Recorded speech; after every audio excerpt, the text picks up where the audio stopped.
maybe we answered this one last week. Should you cut before you build or build before you cut? We didn't. No, because that was the fat bodybuilder fat. Yeah. That's different. Yeah, that's a good question though. Yeah. What, do you want to answer that first? Or I would 100% say cut first.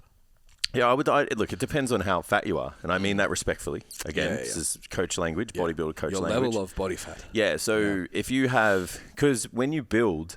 I was talking to someone last night on a call, and yeah, we were talking about just like being in a build and accumulating the body fat and talking about having to diet it off at some point. And that is literally like the major driver of decision making. Yeah. Is like when you drive like a stimulus for muscle growth, you have to have a calorie surplus for that. Unfortunately, we don't get to decide that it's 100% increase in body size comes from muscle mass.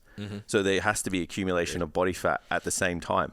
So we just have to decide like, well, if the person's like kind of a little bit over fat at the start, and then we're going to be pushing, the calories and the body mass is going up, and, we're going to get more accumulation of body fat, we may decide to trim down a little bit before we go for it. Because if they're a bit leaner on the leaner side, you also get a little bit more time, to drive the stimulus, the stimulus of growth. So that would be the biggest consideration.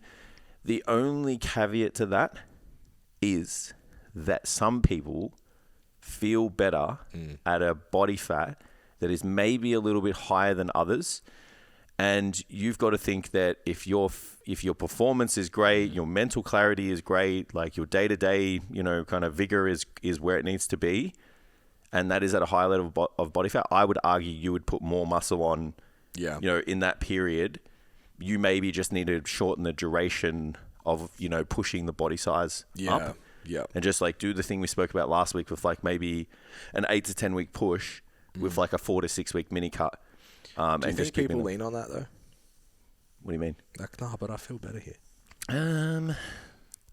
Honestly, man, like working with my guys post show, they all have different, I'll rephrase it. They all have different levels of leanness, and all of their subjective feedback is the same. Yeah.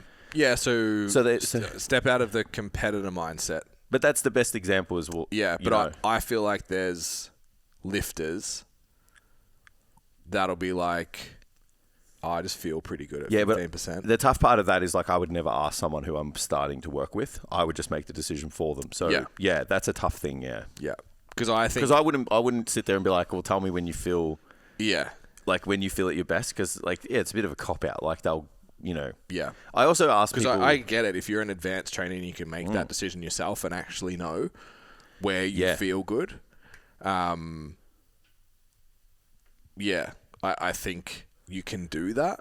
But I also because I'm guilty of it. Like I feel better at 90 kilos.